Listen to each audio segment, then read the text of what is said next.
What's your goals for today? Goals are to not crash, stay up, and also to try to chase some points, try to get some upgrade points today.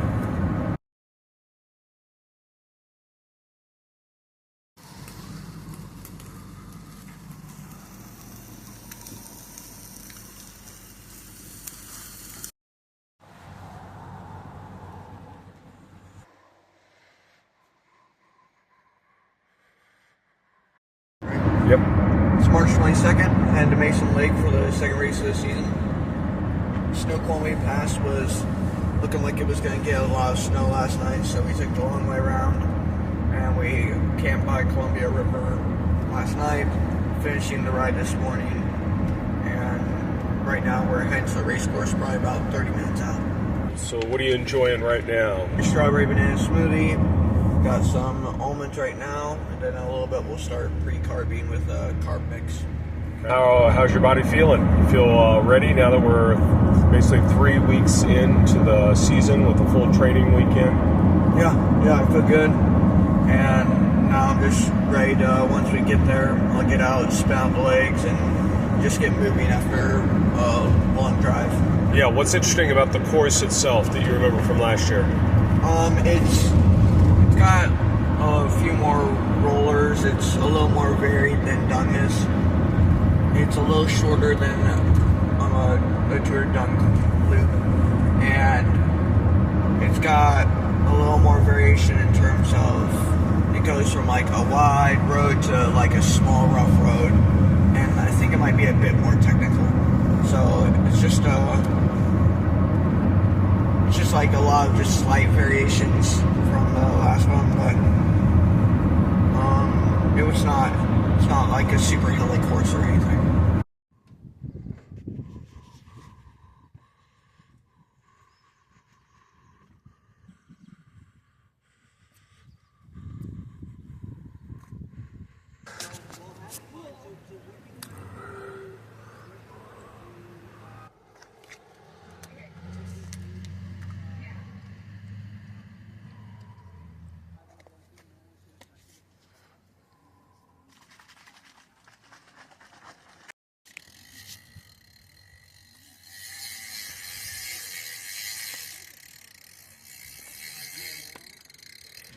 Trying to get the last dregs out isn't really working.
We're moving.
first set. It's coming up. Okay. Good job, Bear. Dexter's Burgers. Dexter's Burgers. That's, I think it's called Dexter's Drive-In, but you can name it whatever you want. I picked its name as Dexter's Burgers. And why are we at Dexter's Drive-In, not Dexter's Burgers? We're at Dexter's Burgers because it is post-race meal time. Bear, can you explain the health benefits for cyclists from a big greasy cheeseburger?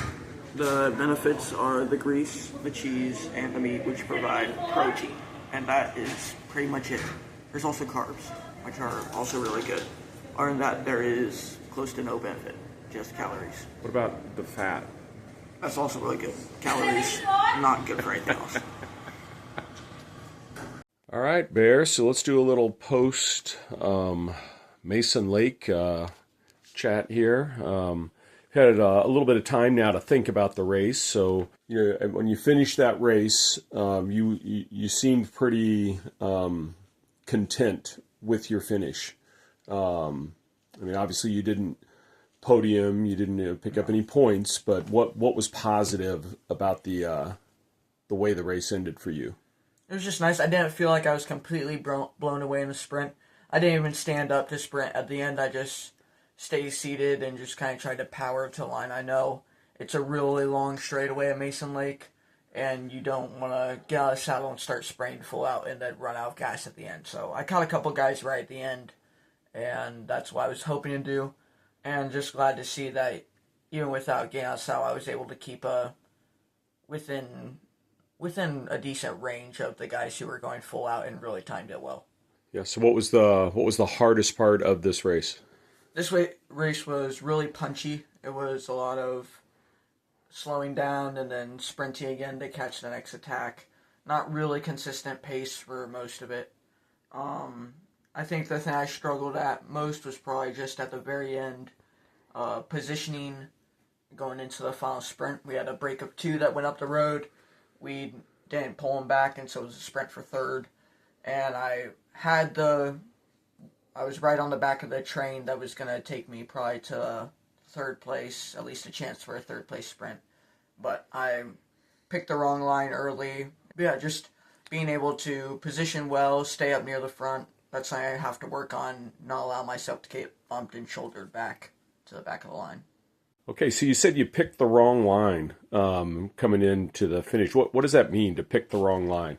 In lead-ins to sprint finishes or faster flat finishes, there's often going to be a couple guys working there to try to launch one guy, and they'll line up in a group of, in this race it would have been 2 or 3 at most, no bigger teams than that.